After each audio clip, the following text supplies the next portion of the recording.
Olá, minha gente, sou Raíssa, estou chegando com mais um podcast do blog Soft Bonão. Nessa noite de sexta-feira, agora 28 graus em Natal, sensação térmica 31 graus. Tudo voltou ao normal, né? Depois que as chuvas praticamente derrubaram quase tudo na cidade. Eu sempre digo que Natal é a cidade do sol, mas não é porque aqui tem muito sol, é porque se chover, desaba tudo, né? Vira um caos, a gente tem que sair de bote de casa. Foi isso que aconteceu ontem, realmente um dilúvio. Tivemos 2 crateras formadas lá na Zona Norte, na João Medeiros Filho. Inclusive, numa delas, um ônibus caiu. Na Zona Sul, alagamento para tudo quanto era lado. Bastava escolher uma rua que você encontrava alagada. Aqui mesmo, em frente de casa, eu tenho um alagamento já favorito, assim, de muitos anos. Já faz parte da família. A gente até sente falta quando ele vai embora, que impede aqui a passagem de todo mundo pela parte mais baixa da rua. E o viaduto de Emaús, que está lá sendo construído, também teve uma parte que desabou. Então, não foi nada fácil, né? Aquele alagamento lá da Mó Gouveia, que é mais antigo que não sei nem o quê. Prometeram que iam resolver durante a Copa. A Copa já foi embora, já veio a Olimpíada, já está denunciando aí que a Olimpíada foi conseguida através de propina. Um negócio muito esquisito, né? Nunca acontece isso no Brasil. Mas já estamos na repercussão da Olimpíada e nada de se resolver aquele alagamento horroroso que acontece ali na Mó Gouveia, no início da Mó Gouveia, e atrapalha a vida dos moradores, ninguém passa por ali. Então, Natal é cidade do sol por isso, que se chover, praticamente desaparece, a gente vira uma grande lagoa, né, e sai de bote. Eu vejo a hora a gente ter que comprar mesmo jet ski para sair rodando. Quem gosta, pelo que eu vi, é o pessoal dos jipes, né? O pessoal do 4x4, eu vi até meu irmão colocando no Facebook, que essa é a hora da pessoa ter um troller, né? Porque nem se incomoda, passa mesmo pelas lamas, pelas águas aí, pela cidade inteira, que não foi nada fácil. Tem previsão de chuva aí para hoje à noite, mas se o aplicativo acertar, são chuvas pequenas, bem leves, realmente já está fazendo bastante calor, então nem acredito que vai chover muito, mas de hoje até o final do dia, amanhã, deve rolar alguma coisa, alguma pancadinha de chuva, mas aquele dilúvio, pelo menos, acho que não vai se confirmar mais não. Bom, o título de hoje ainda nas revelações, porque como eu disse, carnaval, o pessoal se diverte, vai pra praia, vai pra rua, né, para o samba, para o frevo, para o axé, sei lá mais pro quê, porque lá pra banda de São Paulo a gente tem bloco de tudo, né, bloco de Beatles, aliás no Rio de Janeiro também, bloco de DJ, bloco de tudo, eu vi de tudo, de rock and roll, tudo que você imaginar. Rolou nesse carnaval, um carnaval democrático, né? Bem democrático. Lá em Curitiba, por exemplo, teve um dia que saiu o pessoal montado de zumbi. Eu não sei qual é a graça, realmente eu não gosto, não assisto nem The Walking Dead, mas quem gosta deve ser o máximo. Porque não tinha nem música, né? Era só o povo se fantasiado de zumbi e andando na rua como se fosse um zumbi. Mas deve ser super legal, porque tinha um que tinha ido... a Globo News entrevistou, que aliás é uma excelente cobertura no carnaval. Tinha um que tinha saído do Pará para o Paraná. Olha a viagem que o cara fez, cortou o Brasil inteiro, só para aparecer lá com a fantasia dele de zumbi e participar desse carnaval dos zumbis em Curitiba. E o pessoal estava se divertindo mesmo, então isso equivale, foi bem democrático. Mas, como eu disse, né, o pessoal aproveita o carnaval para os blocos, para não sei o quê, para não sei para cá lá. Eu aproveitei o carnaval para começar uma faxina enorme aqui, não terminei ainda, mas já está agora bem mais encaminhada, graças a Deus.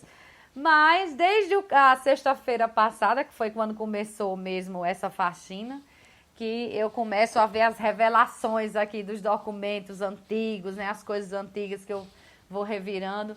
Encontrei uma ruma de agenda que eu vou sempre juntando e digo, vou jogar fora, porque para jogar fora... eu já disse, né? Eu tenho um certo cuidado de confidencialidade de alguns dados, tanto os meus como os de outras pessoas. E aí eu vou juntando. Achei agenda aqui de 15 anos para trás, né? E em algumas eu consegui achar uns dados sobre gastos. E eu, assim, fiquei tão feliz, pelo menos pelo passado, né? Fiquei sabendo que eu era feliz e não sabia. Por exemplo, achei numa agenda de 2005 que eu pagava a cabo R$ 65. Olha só, a TV a cabo custava R$ 65 há 12 anos, né? Que beleza. Hoje nem pensar num valor desse. É o triplo disso, né? Não tem como você conseguir programação. E olha que nem essas coisas todas, viu? Porque esses canais, eu vou dizer, se brincar, a gente assina uns 200 canais para assistir 5 ou 6. E olhe lá, né? Porque agora a Netflix chegou aí com força. Pelo menos canais de filmes, eu sei que tem muita gente que gosta de filme. Eu não me interesso por quase nenhum. Muito mal vejo uma TNT perdida aqui e ali. O resto eu vejo mesmo é na Netflix. O que eu gosto é notícia, é esporte, show, são essas coisas que eu assisto mais. Mas, então, acaba eu gastava 1/3 do que gasto hoje. Aí achei também, olha só, um plano na Unimed, R$ 166, né? Há 12 anos. Que delícia, hoje é quase o triplo disso, né? Então, tá ficando realmente proibitivo. Que mais? Agora que vocês vão babar mesmo, continuando naquelas revelações das listas, gente, em 2007, para montar um churrasco de carnaval, olha só quanto era que se gastava de carne. 4 quilos de carne saíam por R$ 32, né? Que delícia, né? 1 quilo de carne a R$ 8. Hoje, numa promoção, a carne assim, já não muito nobre, você já encontra entre 15 e R$ 20. À medida que ela vai ficando mais nobre, ela vai subindo mais. E se você quiser picanha, aí abre o bolso, prepara a choradeira, porque vai ser muito dinheiro. Camarão, que deu um disparo enorme nesse fim de ano de 2016 aqui em Natal. Não só em Natal, né? No Rio Grande do Norte. O Rio Grande do Norte é um grande produtor de camarão, mas aí deu uma praga lá no camarão do Ceará, acabou com a produção de camarão do Ceará, e aí vieram buscar o camarão no Rio Grande do Norte e sobrou pra gente o preço alto, né? Porque quando a oferta está muito pequena em relação à demanda, o que sobra para quem gosta de comer camarão, e nós potiguares quer dizer isso, né? O comedor de camarão. Então, sobrou pra gente um preço alto, mas olha, lá em 2007... era possível comprar 2 quilos de camarão, 2 quilos de camarão com R$ 15. Hoje 1 quilo de camarão, se ele não for muito grande, sai por 35, 36. Em um tamanho já melhor, 45, 46. E daí vai subindo. Se quiser filé, vai ficando cada vez mais caro. Então, fiquei realmente aqui babando com esse preço de camarão que eu encontrei. Queijo é outra coisa caríssima. Pra vocês terem uma ideia, essa semana... comprei queijo no supermercado, queijo, né, queijo supimpa não, queijo de coalho. R$ 26,90 o quilo, porque estava em promoção. Eu sei que tem outros cantos mais baratos.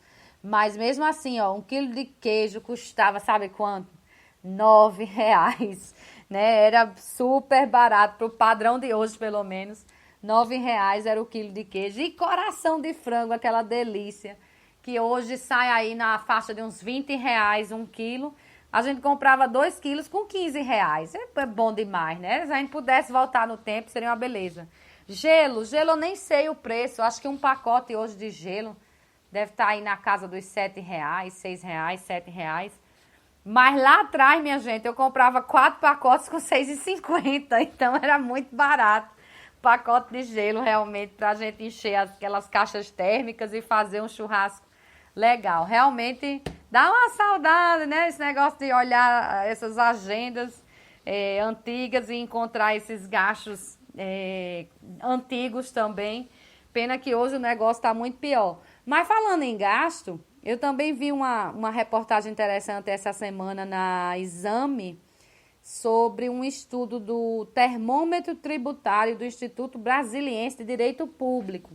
O pessoal foi lá calcular quanto o brasileiro ia pagar de tributos no carnaval. Não falou em valores, falou em porcentagem. Eu fiquei assustada, demais assustada. Uma caipirinha tem simplesmente a sua constituição de preço, 81% de tributos. É para matar, né? Quem gosta de caipirinha, a bebida tradicional do brasileiro, né? Originária daqui, conhecida no mundo inteiro. 81% do preço que se paga de tributos, segundo esse estudo. A cachaça, tirando então o limão, tirando o gelo e tirando o açúcar que se coloca na caipirinha, só a cachaça paga 75,47% de tributos. Cerveja, que tem gente que não gosta de cachaça, de caipirinha, gosta mesmo é de cerveja. A latinha de cerveja, aquele preço que você paga, 45% é de tributos. Refrigerante, quem não gosta de beber, vai no refrigerante, 42% de tributo. Eu, por exemplo, que nem tomo refrigerante, nem bebo, vou de água mineral, também não escapei não, 34% do preço da garrafinha de água mineral é de tributos. Aí você pensa assim, mas o carnaval não é só bebida. Não, colar havaiano, aquele colar que é o básico das fantasias de quem vai para o meio da rua, 39% do preço é de tributos. E a fantasia, que inclui o colar, 47% de tributos. O que é que escapou de tributo? Não, nada escapa de tributo, mas o que ficou num valor realmente, ou pelo menos uma porcentagem menor, foi preservativo, ainda bem, quem resolveu praticar sexo no carnaval, uma coisa que é bastante comum, e resolveu se proteger e proteger os outros também.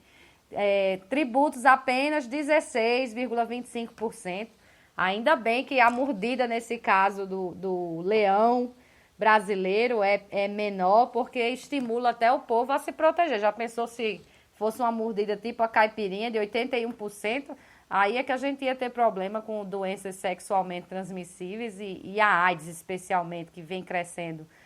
Mas quem levou mesmo a boa no negócio foi quem resolveu viajar, porque a hospedagem no carnaval, pelo menos, segundo esse estudo do Instituto Brasiliense de Direito Público, a hospedagem teve apenas 8,65% do seu preço constituído de tributos. Então, ficou legal para quem resolveu se hospedar em algum lugar durante o carnaval, resolveu viajar aí. Ficou legal, então, nessa parte de tributos. Pagou menos, né? O resto, quem resolveu encher a cara de caipirinha, encheu também aí a botija do governo, né? Que pena que a gente não recebe esse dinheiro de volta como deveria ser, né? A gente só vê essas notícias de propina para cá, propina para lá, desviou dinheiro para cá, desviou dinheiro para lá. Aí, por falar nesse negócio de desvio para lá e para cá, eu não poderia deixar passar aqui, não sei se o pessoal viu, deve ter visto, que na internet já está rolando faz tempo. Parece que o Ministério Público andou descobrindo $800 mil na conta do ex-deputado Henrique Alves, aqui do Rio Grande do Norte, lá na Suíça. Tinha $800 mil na conta dele e, segundo as reportagens que estão rolando aí, ele não sabe de onde vem esses $800 mil. Eu queria, minha gente, ter um problema desse, de não saber de onde surgiram $800 mil na minha conta. Claro que eu não queria a situação de serem $800 mil de origem ilícita, não estou dizendo aqui que seja, mas é estranho, né? A pessoa tem uma conta dessa na Suíça, tem um valor desse, investigado pelo Ministério Público, e não saber de onde esse dinheiro todo vem. Alguém foi muito bonzinho aí de depositar, fazer essa doação, então, para o ex-deputado Henrique Alves. Mas adorei, eu queria ter esse problema de ter um valor desse na minha conta e não saber de onde veio. Também não ia ter problema nem drama para gastar. Rapidinho eu ia dar um destino a esse dinheiro, né? Várias viagens, muita coisa legal, ajudar aí um pessoal. Então, ficaria bem interessante dar um destino a esse dinheiro se acontecesse de aparecer assim na minha conta, eu não saber de onde vem. Bom, mas voltando aqui a essa questão do carnaval, como a gente estava falando em hospedagem, viagem, essa semana também rolou uma notícia que eu achei super interessante, que uma empresa chamada SpaceX vai simplesmente levar 2 turistas para fazer uma viagem ao redor da Lua. Gente, assim, a notícia do século, né? Lá em 1900 e, sei lá, 59, 69, nem sei. Lá naquelas décadas ali de 50, 60, que eu não vou saber exatamente quando foi.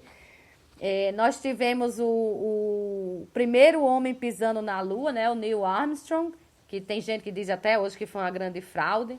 De lá para cá, segundo alguns levantamentos de imprensa, 500 pessoas já viajaram ao espaço, não especificamente à Lua, né? Foram para a Estação Internacional, etc. Já tivemos turistas indo à Estação Internacional, mas essa será a maior fronteira desbravada por um turista espacial, viajar ao redor da Lua.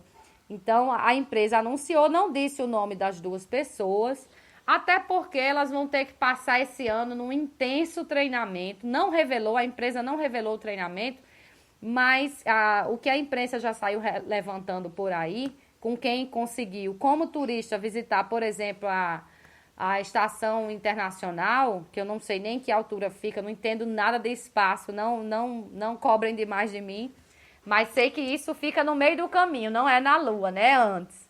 Então, quem precisou ir para lá, gastou, não sei o dinheiro, é muito realmente, mas gastou 8 meses de sua vida em treinamento intenso, longe da família, quer dizer, por mais que a viagem dure, sei lá, uma semana, você vai ficar muito mais tempo longe da sua família para realizar esse sonho de dar a volta à Lua. Então, são 8 meses de treinamento intenso. Teve até uma mulher que revelou que ela chegou a ser jogada de paraquedas numa floresta no Marrocos para passar lá 2 dias sem ninguém, se virando com a roupa espacial para ver se ela aguentava, porque ela foi visitar a Estação Internacional e tinha tudo isso. Aliás, ela reclamou demais da roupa espacial, né? Porque é muito apertada. E além de tudo é difícil de vestir, de colocar, então tem todo um ritual, você tem que saber exatamente qual coisa você tem que colocar primeiro, todo aquele ritual para colocar, para tirar, senão você morre ali sufocado e não vai fazer nada. Então o treinamento não é nada fácil. Quem foi também reclamou da comida, tanto a comida no treinamento como a comida lá é muito ruim. Não dá para esperar realmente restaurantes lá na Lua aguardando a gente, né? Com sushi, com fast food, com essas coisas. Então, é legal, é demais. Certamente está se abrindo uma fronteira aí de exploração turística. Não duvido que isso vá para frente, até porque já não é uma coisa nova. A gente já teve outras pessoas indo ao espaço, só que precisa ter muito dinheiro, né? Dinheiro não está se encontrando em todo lugar. Tá aí o Ike Batista, que era tão milionário e de repente tá preso, não tem mais nada, tiraram até os carros lá da casa dele, né? Tudo ruiu, então era pra gente desse nível aí de Ike Batista viajar. Nós, pobres mortais, vamos ficar só imaginando como seria uma viagem dessa, porque não é ainda popular e tá muito longe de se tornar popular. Além desse preparo todo, né? Não é todo mundo que tem que realmente ter o sonho e querer muito fazer para passar por um treinamento desse de 8 meses terríveis para finalmente chegar. Agora deve ser uma visão absurdamente fantástica, né? Você tá numa nave e desta nave você vê a Lua bem de perto e mais, você vê a Terra de longe, né? Uma outra perspectiva. Deve ser realmente fantástico, não tem nem palavras, acho que não dá nem para a pessoa descrever o que sente, eu imagino, com uma viagem dessa. Bom, mas voltando ao carnaval. O carnaval aqui em Natal foi muito elogiado, né? Nós tivemos blocos, polos em todo canto, como já tinha acontecido há uns 2 anos, mas nesse ano realmente com estilos diferentes, tivemos de tudo. Tudo que se possa imaginar rolou no carnaval de Natal. Foi um carnaval tranquilo. Não se ouviu falar de muitas confusões aí, pelo menos nos polos, né? O Rio Grande do Norte, sim, teve 45 homicídios no período de carnaval, é muita coisa. Mas a gente já parece estar até se acostumando com essa carnificina toda, ninguém liga mais. Hoje está até na tribuna a manchete de que 34 das 45 câmaras frias do ITEP estão ocupadas desde o ano passado por corpos não identificados. Então, a gente nem liga mais, né? Esse negócio de gente morreu e vai pro ITEP, ninguém tá mais nem ligando para isso, não. Mas o carnaval em si foi muito elogiado, novos blocos surgiram. Também foi um carnaval muito democrático. Eu acho até que conversei a respeito disso no podcast passado, porque é uma coisa que foi percebida no Brasil inteiro.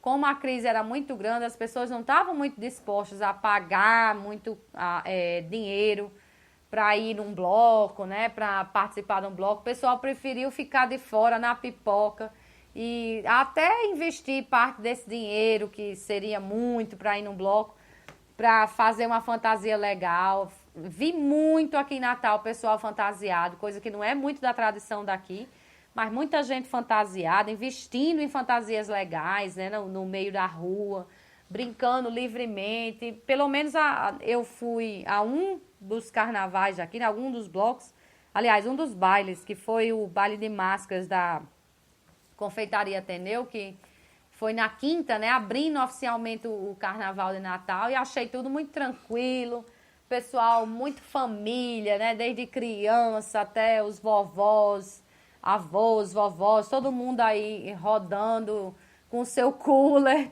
lá pelo Ateneu, já para não gastar muito. Foi o Carnaval do cooler, isso eu posso dizer. Eu até montei um grupo com os amigos aí, a todo canto que se ia, se levava esse cooler, para ninguém gastar muito, né? Porque não tá fácil realmente, a crise tá com força. Falando em crise, então, aliás, antes de eu entrar nessa parte de crise, falando em carnaval ainda, eu preciso ressaltar aqui eu fiquei estupefata, na verdade, com esses acidentes que aconteceram no Rio de Janeiro. Nós não estamos falando do carnaval aqui de Natal, que acontece ali na Ribeira, com muito sacrifício. Por sinal, Balanço do Morro foi de novo campeã, agora é a bicampeã do Carnaval de Natal. Eu até queria ir conferir o desfile nesse ano, mas não pude ir. Não estamos falando de um carnaval, então, quase que sem estrutura, feito mais na garra, na vontade, não. Estamos falando do Carnaval do Rio de Janeiro, um carnaval que é conhecido mundialmente. Eu até vi nesse período uma reportagem sobre um carnaval, acho que na Suíça ou na Itália, e um turista reclamando que lá estava bom, mas não era o que ele esperava, que ele estava esperando o carnaval do Rio de Janeiro. Apesar de ser um cara de outro país, ele não era do país de lá, mas também não era brasileiro, e estava reclamando. Vocês terem a ideia da fama do carnaval brasileiro, que é essencialmente devido ao Carnaval do Rio de Janeiro. Acho até que eu já comentei que o Carnaval do ano passado, muito perto do Carnaval do ano passado, eu estava nos Estados Unidos e fui... Quando o pessoal descobria que eu era do Brasil, ficava horrorizado como é que eu estava fora do Brasil numa época daquela, né, de carnaval, porque para eles é um sonho vir para esse carnaval daqui. Então, 2017, um carnaval famoso desse, cheio de recursos como é o do Rio de Janeiro, e a gente tem essa situação repetida em 3 blocos, cabeça em bloco, 3 escolas de samba, uma menos tradicional, que é essa Paraíso do Tuiuti, que foi a que teve o primeiro acidente, o mais estúpido acidente. Bate o carro para cá, volta o carro de ré e saiu batendo, levando todo mundo, gente aí em estado grave, dezenas de pessoas, né, feridas em todos esses acidentes. Depois nós tivemos no dia seguinte uma escola tradicional, como é a União da Ilha, teve acidente no seu carro também, estilo o da Tuiuti, só que para sorte de todos não aconteceu nada assim de grave, de ferir alguém, mas o carro vinha no mesmo estilo, sambando assim de um lado para o outro, sem um rumo certo, chegou até a bater no estúdio da Globo, que a Globo monta lá na Sapucaí. E por fim, o acidente, acho que mais grave, foi esse da Unidos da Tijuca, que uma parte do carro desabou no desfile. É como eu digo, a gente não está falando de um desfile aqui da Ribeira, né? O desfile sem recurso, não, um carnaval grande. E aí a gente vê a atuação da Liga das Escolas de Samba, resolve não fazer rebaixamento. Achei aquilo um desrespeito. Ninguém faz uma coisa para dar errado, é verdade. Mas se você não punir, você pode ter a repetição desse padrão, acabando com o desfile do Rio de Janeiro, né, para o mundo inteiro, e levando a vida das pessoas, né? Porque quantas pessoas ficaram feridas ali porque as escolas não tiveram o devido cuidado com os carros que estavam montando. Eu vi até o Paulo Barros, que é o carnavalesco, para mim, um dos maiores dos últimos tempos, que conseguiu dar um título à Portela, né? Finalmente a Portela campeã, depois de tantos anos, 33 anos. E o Paulo Barros falava nisso, que ele não precisa de um carro tão grande na avenida, ele precisa de um carro que funcione, que seja seguro. É tanto que ele chegou a levar um carro para a avenida cheio d'água. Aliás, acho que quase todos os carros tinham água. E não se jorrou água na avenida, não precisou limpar. Uma escola de São Paulo que passou, acho que no dia anterior, com um desfile também com tema de água, jogou água na avenida toda. A escola que vinha depois decidiu que não ia entrar porque era perigoso o pessoal cair. Teve que os garis passarem lá com os rodos. Então, se uma escola tem condição de fazer, as outras têm condição de fazer também. E é preciso investir na segurança para não levar essa imagem tão feia. O Brasil já anda tão feio no mundo todo, com Zika. A gente saiu espalhando para o mundo da Zika, já está aí. Nos Estados Unidos, por exemplo, a Zika já chegou com força, já se descobriu que são 35 mosquitos que podem, tipos de mosquito que podem transmitir a tal da Zika. Aí essas notícias de propina para lá, a propina da Olimpíada, essa lava-jato que eu acho que não vai sobrar em ninguém de Brasília, pelo jeito. E a gente ainda leva a nossa maior alegria, nossa maior propaganda, que é o Carnaval brasileiro, o Carnaval do Rio de Janeiro. Ainda tem uma notícia tão triste como essa, né? Então, fica, vamos dizer assim, o meu protesto pelo que a Liesa fez, de não dar o rebaixamento das escolas. Olha, você não montou o seu carro com a segurança devida, problema seu. Se você vai ter prejuízo, vá atrás de quem montou o carro, peça sua indenização. Para aí está o Código Civil, Constituição Federal, falando em questão de indenização por danos morais, materiais. Mas mudar a regra do campeonato e terminar cobertando quem cometeu o crime é muito complicado. Bom, o que mais de triste em relação a esse carnaval? O número de mortes nas estradas aumentou 30% em relação ao carnaval passado. Isso foi um dado que eu vi na Globo News. Aí eu digo, perceberam? A gente agora tem multas maiores, multas quase que levando embora o valor do carro, dependendo do seu carro. Não pode mais beber, zero bebida, nem se você comer um bombom com um licor dentro, vai aparecer lá e você vai pagar multa. Tem que andar com o diabo desses faróis ligados o dia todo, nas rodovias federais, estaduais. Eu já disse que eu acho isso uma coisa altamente idiota. Sou contra, mais fácil, cumpro, né? Eu sou cidadã, tenho que cumprir, mas sou contra. E o que é que a gente tem? 30% de mais mortes do ano passado para cá. Não adianta a lei, minha gente, não adianta a lei, né? Aí vamos dizer assim, tem que ter fiscalização, é verdade, tem que ter. Mas antes de tudo isso, o brasileiro tem que entender que a lei foi feita visando o bem geral de todos. Então, não tem um fiscal ali, não tem, mas você tem que cumprir, porque você tem que pensar no bem da sociedade e não dizer, ó, agora, como são 8, agora pronto, são 7h30 da noite, eu vou estacionar aqui no canteiro, porque já é à noite, não tem nenhum fiscal da prefeitura passando para me multar, que aliás tem, viu? Fica aqui o aviso. Eu moro aqui na rua ao lado do Via Direta, passo ali próximo ao Via Direta quase que todas as noites. E de vez em quando estão os amarelinhos lá, 8h30, 9 da noite, multando quem estaciona nos canteiros.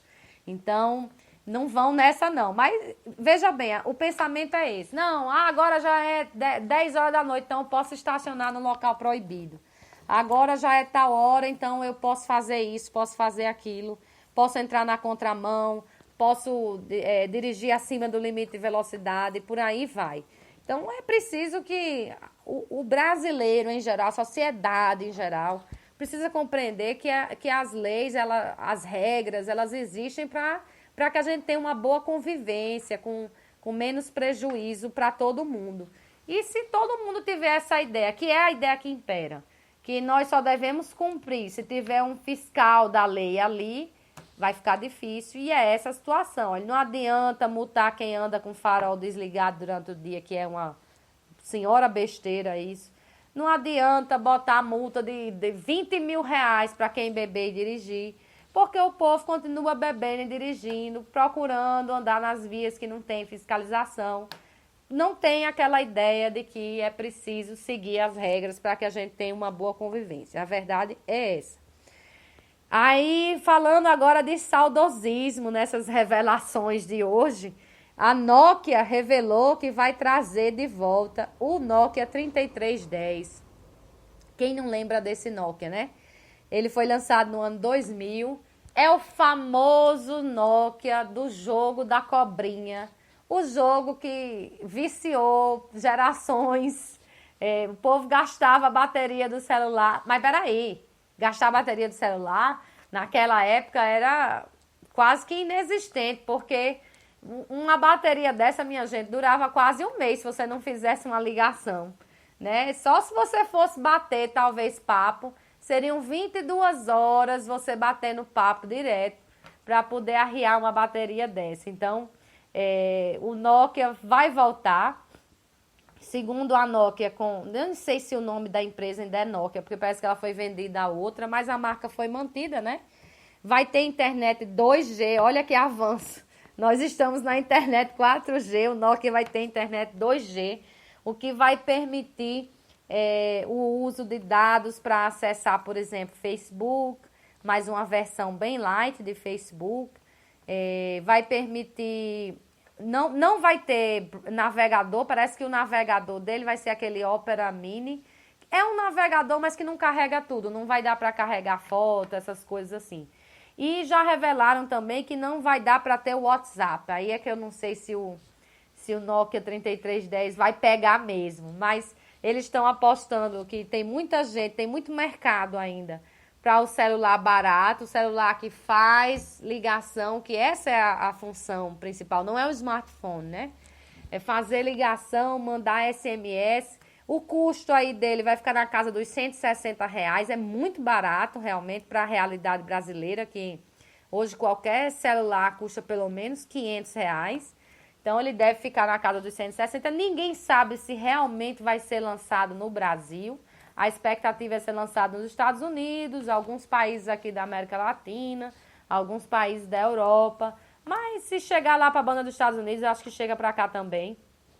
Lembrando que o Nokia foi aposentado em 2005. Estava aqui começando nesse podcast falando sobre as agendas, né? O que se comprava com R$ 8, com R$ 9, 1 quilo de carne, 1 quilo de queijo, lá nessas épocas. Então, foi nessa época que o Nokia foi aposentado, mas ele vai voltar com um precinho camarada. E a Nokia está apostando até numa outra coisa, que é aquele visual vintage, né? O pessoal gosta, às vezes, de aparecer com certas coisas. Então, é possível que agora surja de novo a moda de você ter mais de um chip, que essa moda, por causa do WhatsApp, essa moda está morrendo, né? Apesar de a maioria dos smartphones caber 2 chips, muita gente resolveu ficar mesmo só com a linha, porque pelo WhatsApp gratuito, por exemplo, a Claro é gratuito, o WhatsApp, Facebook, Twitter é ilimitado. E aí não tem mais razão de ser, e ligar para as operadoras também está ficando mais barato, quando você liga para a mesma operadora, às vezes até de graça. Mas aí eles estão apostando nisso, que você vai querer botar um chip só nesse Nokia 3310 para ser tipo o celular do fim de semana. Aquele celular que você vai desaparecer do mundo porque não vai ter o WhatsApp. Então, vai ser só para as pessoas especiais ligarem para você. Só quem vai ter esse seu número é quem realmente precisa falar com você e que você quer ser acessado por essas pessoas. Normalmente, pessoal da família. Alguns amigos especiais, né? Mas nem pensar no chefe, né, do trabalho. Ninguém vai ter esse número. Então, a ideia é isso, é apostar no Nokia 3310 também como um celular de fim de semana. O celular que você vai poder fugir do mundo, mas mesmo assim vai estar ali com a capacidade de fazer uma ligação, mandar um SMS rapidinho. Um celular que a bateria não acaba tão cedo, pode durar quase um mês.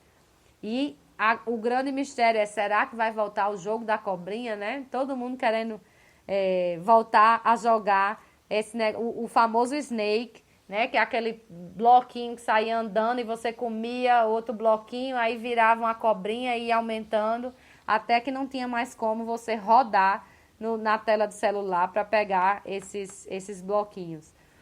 Bom, o que mais aqui? Outra notícia que não foi muito legal, aí essa vai como alerta, né? Um jovem na República Dominicana, na terça-feira de carnaval, morreu porque tomou uma tequila inteira de uma vez só. Ele fez uma aposta com um grupo que estava bebendo tequila, olha as coisas, as ideias idiotas do povo.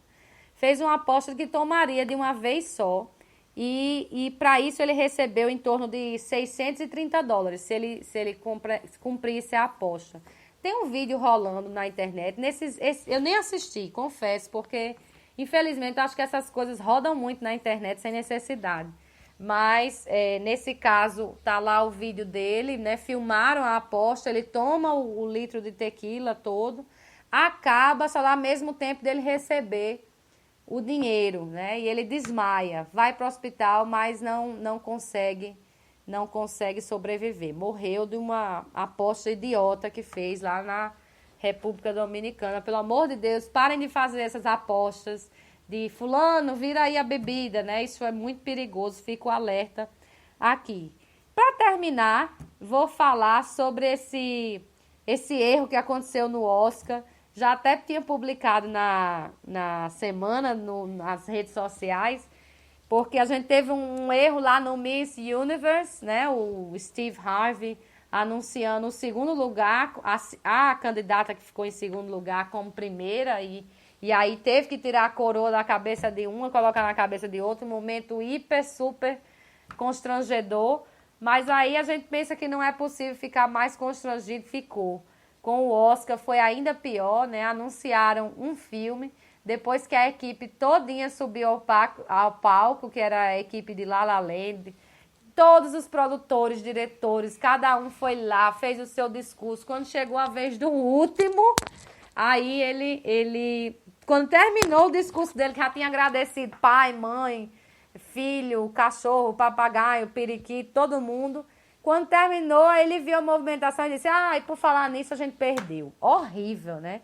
Que momento constrangedor. Depois de todo mundo agradecer e receber lá suas estatuetas, chamaram ao palco a equipe realmente vencedora, que era a equipe do filme Moonlight, e deram os Oscars a eles, né? E, bom, extremamente constrangedor, tanto para quem ganhou, como para quem perdeu depois de ter ganhado, né? Foi uma situação assim que eu acho que durante muitos anos as pessoas vão lembrar como exemplo de vergonha alheia total. Foi essa desse Oscar, inclusive a equipe que é responsável pelos envelopes, que são 2 envelopes nessas premiações, justamente para evitar que alguém faça uma fraude e coloque um vencedor que não foi.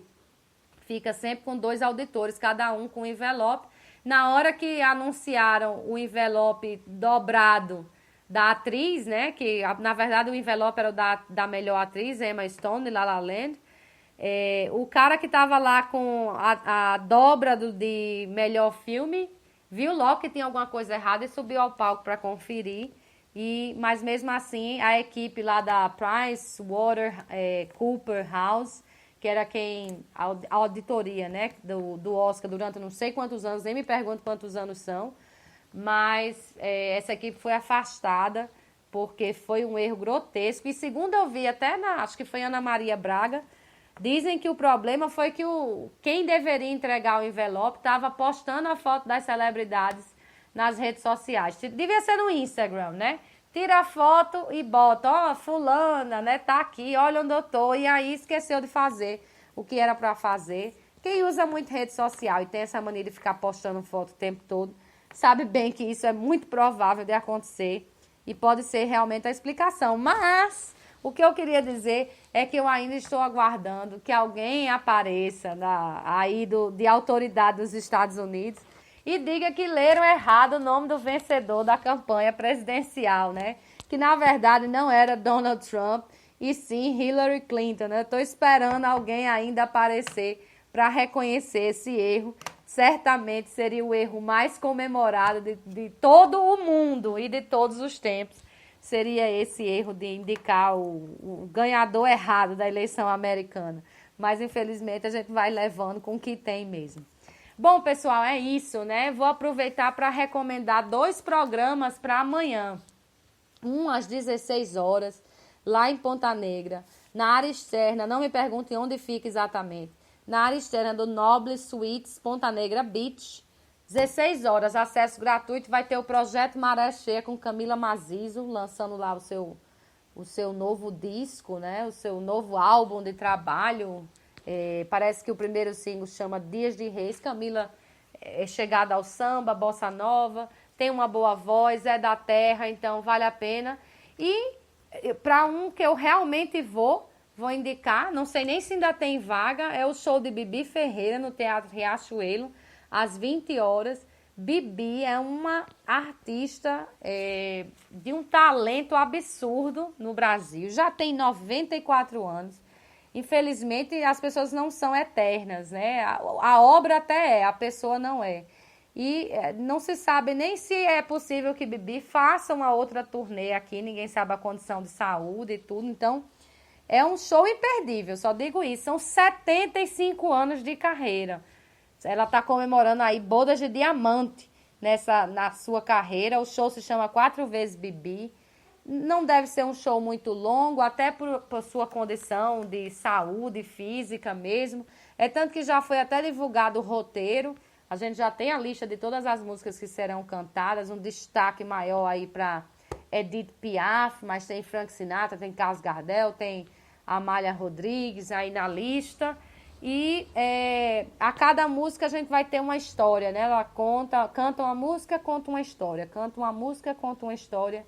E assim segue o show. Tenho certeza que vai ser um show inesquecível para mim, pelo menos, que nunca fui a um show. Gosto muito do talento dela, gosto muito das músicas de Edith Piaf, de Frank Sinatra também. Então, vou aproveitar. Segundo Janaína diz, a gente deve ser as cocotinhas do show, porque realmente os fãs mesmo de Bibi, em sua maioria, têm mais idade. Eu já passei por isso num show de Julio Iglesias.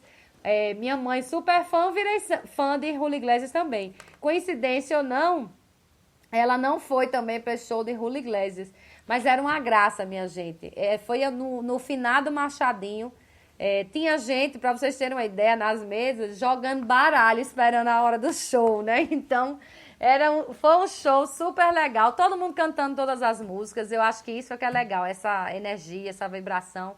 E um artista aí como o Bibi, a gente não pode deixar passar numa vida sem ver. É igual a Amy Winehouse quando esteve aqui. Por mais que tinha os problemas lá de saúde dela, né, por ser alcoólatra, etc., tinha que conferir, não tinha outra forma. E é assim que eu vou com esse espírito para ver Bibi, porque é realmente uma artista inigualável aqui no Brasil. Deixo uma boa noite para todo mundo, um bom fim de semana. Convite para domingo, 10 da manhã, para batermos papo aqui sobre futebol, né? Vai ser a final do primeiro turno, vai passar na TV, ABC e Globo. Vem a semana cheia aí para a América e ABC também. São Paulo vai estar aqui na próxima semana, na quarta-feira, para quem é fã aí do São Paulo. Parece que o São Paulo tem bastante torcida também aqui em Natal. E na próxima sexta, 7 da noite, para bater papo sobre essas besteiras aqui, né? Assuntos variados. Aguardo vocês então, ok? Bom fim de semana e até lá!